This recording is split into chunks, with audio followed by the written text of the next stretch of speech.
बिस्मिल्लाहिर्रहमानिर्रहीम। अस्सलामु अलैकुम डियर स्टूडेंट।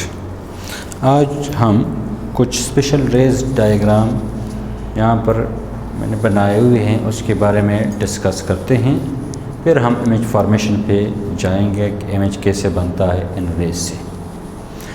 ये एक रे है, this is centre of curvature, ये प्रिंसिपल फोकस, कनकेव मिरर, ये पोल पॉइंट। ये रे सेंटर ऑफ कर्वेचर से पास हो रही है, मिरर से टकराने के बाद, रिफ्लेक्ट होने के बाद सेंटर ऑफ कर्वेचर में ही वापस आएगी। तो फर्स्ट रे ये है हमारे साथ, सेंटर ऑफ कर्वेचर से पास हो रही है, ये रिफ्लेक्ट होने के बाद इसी में वापस आ रही है, ये फर्स्ट रे है। सेकंड रे ये है, ये रे ये प्रिंसिपल एक्सिस लाइन है, इसको पैरेलल जा रही है, रिफ्लेक्ट होने के बाद प्रिंसिपल फोकस से ही पास होगी। दिस इज द सेकंड रे, पैरेलल जा रही है, ये प्रिंसिपल एक्सिस लाइन को रिफ्लेक्ट होने के बाद इसी में पास होगी। थर्ड लाइन, थर्ड रे प्रिंसिपल फोकस से पास हो रही है, रिफ्लेक्ट होने के बाद पैरेलल आएगी। दोनों देखे एक दूसरे के उलट, ये पैरेलल जा रही थी, रिफ्लेक्ट होने के बाद प्रिंसिपल फोकस में पास हो रही है, ये प्रिंसिपल फोकस में जा रही है, रिफ्लेक्ट होने के बाद पैरेलल आ रही है। ये तीन किस्म के रे डायग्राम हैं। इन तीन किस्म के रे डायग्राम में एनी टू हम ले सकते हैं in order to form the image.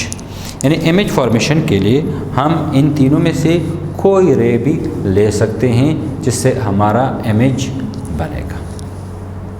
हमारे पास यहाँ पर है image formation by concave mirror, कि कनकेव मिरर से इमेज कैसे बनता है। इसमें हमारे साथ 5 केसेस है इमेज फॉर्मेशन में। कुछ में रियल बनता है और वर्चुअल इमेज भी बनता है, depend upon the position of object from the mirror. यानी मिरर से ऑब्जेक्ट की पोजीशन पे डिपेंड करता है कि कहाँ पे हमने इसको रखा हुआ है, उसी के मुताबिक फिर इसका रियल और वर्चुअल इमेज बनता है। ये कनकेव मिरर है, ये C point centre of curvature, ये F point principal focus, P point pole. Centre of curvature और पोल के दरमियान फासिला रेडियस ऑफ कर्वेचर, ये F और S के दरमियान फासिला फोकल लेंथ कहलाता है। यहाँ पर हमने एक ऑब्जेक्ट A B को रखा है, कहाँ पर, C से बियॉन्ड। तो यहाँ पर पहला नंबर केस मैंने लिख दिया, object place beyond centre of curvature. Centre of curvature से हमने ऑब्जेक्ट को बियॉन्ड रख दिया। कौन सा ऑब्जेक्ट है, ए बी ऑब्जेक्ट, ये इसका हेड है, सीधा इमेज, सीधा ऑब्जेक्ट हमने रखा हुआ है। अब देखिए जिस तरह मैंने रेज डायग्राम बनाई थी कि हमारे पास 3 किस्म के रेज है, उसी में मैंने 2 रेज लिए हैं। एक रे ये आ रही है, सेंटर ऑफ कर्वेचर से पास हो रही है, मिरर से रिफ्लेक्ट होने के बाद इसी में वापस आएगी, जो कि हमारे पास पहली रे थे स्पेशल रेज में। ये हमारे पास दूसरी रे है, ये पैरेलल जा रही है, प्रिंसिपल एक्सिस लाइन को रिफ्लेक्ट होने के बाद कहाँ पे आएगी, प्रिंसिपल फोकस से ही पास होगी। तो ये वो 2 रेज है, रे नंबर 1, रे नंबर 2, वहाँ पर जो हमने ड्रा किया था। अब देखिए यहाँ पे इन दोनों रेज ने एक दूसरे को इंटरसेक्ट किया प्रिंसिपल एक्सिस लाइन के नीचे। तो जहां पर इंटरसेक्ट किया वहां पर इमेज बनेगा।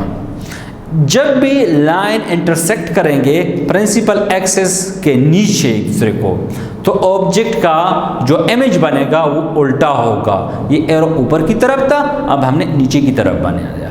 ये इमेज, इसका मतलब है उल्टा है। जिस साइड पे इमेज एरो होगा उसी साइड इमेज की हम डायरेक्शन देंगे या ऑब्जेक्ट की डायरेक्शन देंगे।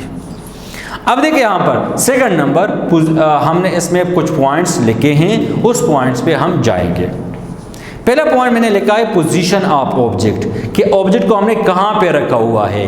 तो object is placed beyond centre of curvature C। Centre of curvature C से हमने ऑब्जेक्ट को बियॉन्ड रखा हुआ है।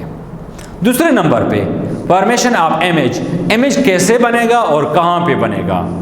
तो इमेज यू बनता है, हमें ये ऐसा लिखना है, डिस्कस करना है कि एक रे पैरेलल आ रही है प्रिंसिपल एक्सिस को, रिफ्लेक्ट होने के बाद प्रिंसिपल फोकस में पास होगी। दूसरी रे सेंटर ऑफ कर्वेचर से पास हो रही है, रिफ्लेक्ट होने के बाद सेंटर ऑफ कर्वेचर में ही रिफ्लेक्ट होगी। दोनों ने एक दूसरे को इंटरसेक्ट किया सेंटर ऑफ कर्वेचर और प्रिंसिपल फोकस के बीच में, और प्रिंसिपल एक्स एक्सिस के लाइन के नीचे इंटरसेक्ट किया। तो इमेज बन गया the image A dash B dash is form between C and F. C centre of curvature, F is principal focus.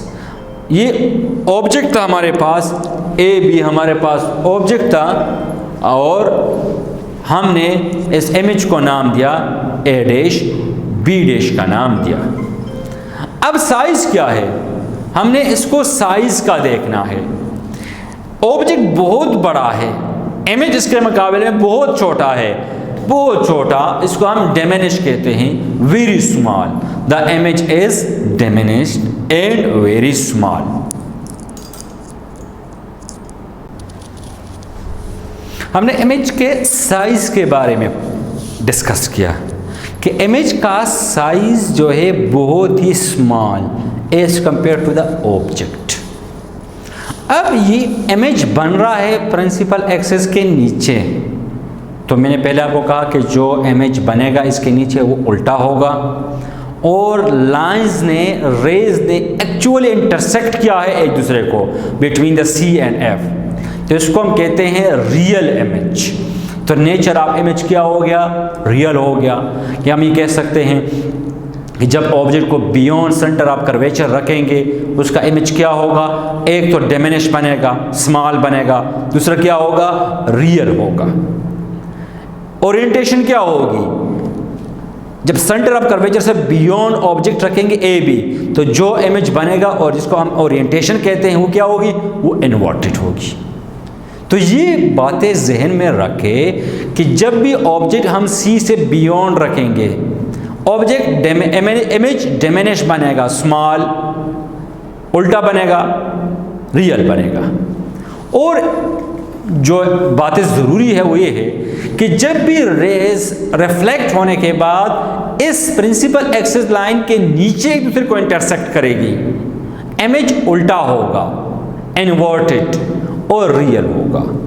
तो these are the main point which you have to remember it during the image formation by concave mirror।